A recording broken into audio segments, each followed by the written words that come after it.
শেখ মুজিবুর রহমান ও তাজউদ্দিনের মধ্যে ভীষণ তর্কাতর্কি। আব্বু দেশে ফেরার পর ঘটনা একের পর এক খুব দ্রুত ঘটতে শুরু করল। আমরা একদিন স্কুল থেকে ফেরার পর মংলু ভাইয়ের মেয়ে শাহনাজ দৌড়ে এসে উত্তেজিত কণ্ঠে খবর দিল শেখ সাহেব আজকে বাসায় এসেছিলেন। দাদার সঙ্গে ভীষণ তর্কাতর্কি হয়েছে। আম্মা নিচতলার রান্নাঘরে পিঠা ভাজছিলেন, তিনি আব্বুকে পিঠা খেতে বলার জন্য শাহনাজকে ওপরতলায় পাঠিয়েছিলেন। চঞ্চল শাহনাজ যখন দ্রুতগতিতে আব্বুর ঘরে ঢুকছে, তখন শেখ সাহেব চুরুটের পাইপ হাতে নিয়ে ঘর থেকে বের হচ্ছেন। শাহনাজ তার সঙ্গে খেল এক ধাক্কা ভ্যাবাচাকা খেয়ে তাকিয়ে দেখে শেখ সাহেব, তিনি মাত্র এসেছেন।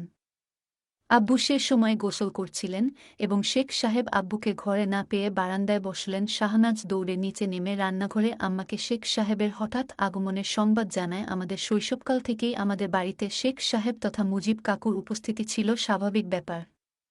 আব্বু ও মুজিব কাকু একে অন্যের গৃহে যাতায়াত করতেন অবাধে। তারা একত্রে বুদ্ধি পরামর্শ ও সিদ্ধান্ত গ্রহণ করতেন। রাতের পর রাত জেগে দুজনে মিলে দেশ ও দশের জন্য কাজ করতেন। তারা ছিলেন একে অন্যের পরিপূরক, কিন্তু স্বাধীনতার পর তাদের দুজনের মধ্যে দূরত্ব ক্রমশই বাড়তে থাকল। এবারে মুজিব কাকুর আগমনের প্রেক্ষিত সম্পূর্ণ ভিন্ন।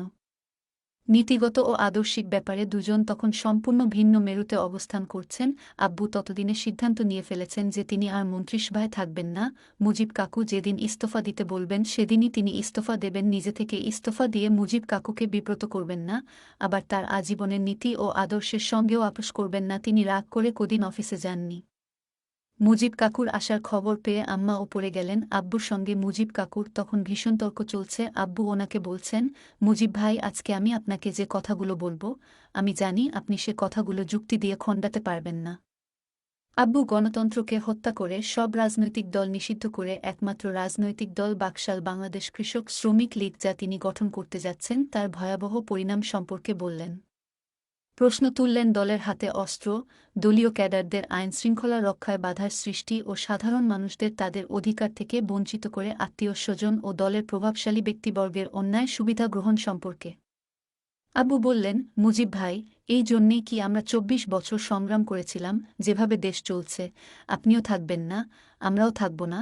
দেশ চলে যাবে রাজাকার আল বদরদের হাতে। তথ্যসূত্র তাজউদ্দিন আহমেদের পিতা এবং নেতা। লেখিকা শারমিন আহমেদ। পৃষ্ঠা নং ১৪৫। বই পড়ুন, ইতিহাস জানুন, নিজের বিবেক জাগ্রত করুন।